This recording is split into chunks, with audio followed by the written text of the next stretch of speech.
Let's look at the working class today. Starting with working conditions, most workers before 1900, we're going to look around 1870 to 1900, so after the Civil War and before the turn of the century.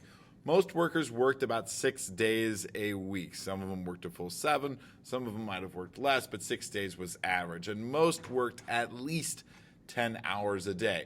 12-hour shifts were not unheard of, and 14-hour shifts even happened for some workers in some industries. Combine that with the fact that there are very few holidays, maybe Easter, maybe Christmas, and maybe one or two others throughout the year, and no real vacations.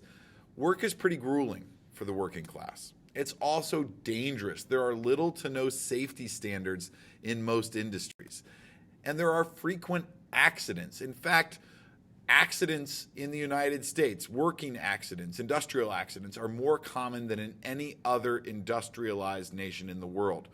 For example, 1 out of every 26 railroad workers were injured every year.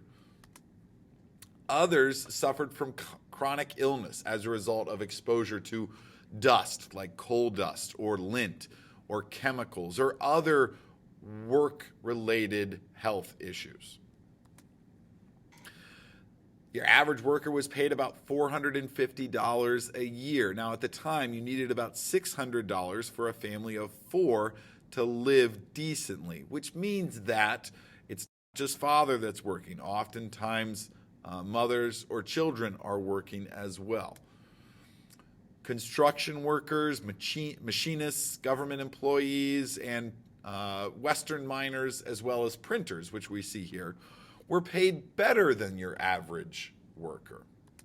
On the other hand, farm workers, garment workers, unskilled factory workers, and eastern coal miners, in other words, some of the most common working class jobs, the industries that are probably employing the most workers, these are the ones where people are paid lower than the average wages. Because of these low wages, many women were forced to go to work. We see a rising number of women working from 1870 to 1900. And they are working in most fields, most industries. There are very few industries that are restricted from women entirely. Most women are working in the textile industry, however. Most women that are in the workforce are young. Most of them are single. It was typical for women to start working around 16 or 17 years old, to work for around 6 years, and then once they get married, to quit their job. Only about 5% of married women are working. However, among African American married women, 25% of African American married women are working, and most of them are working in agriculture or as doing laundry or working as domestic servants. Many women worked in clerical jobs. They worked as secretaries, as bookkeepers, as typists, later as telephone operators, and some as department store clerks.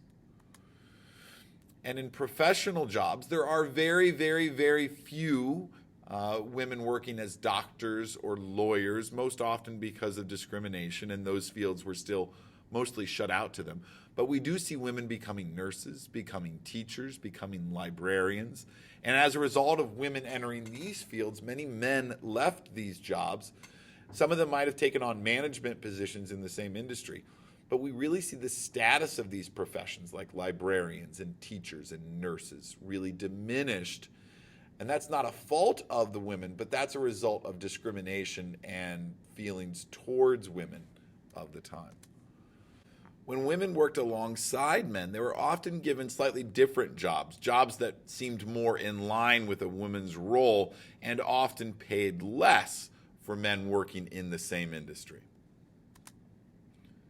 Children also joined the workforce. In fact, there's a rapidly rising number of children working. And when we say children at this time, we're talking under 14. If you're over 14, you're not considered a child, you're just considered a regular worker. Boys were paid very little compared to adult workers, and girls are paid even less.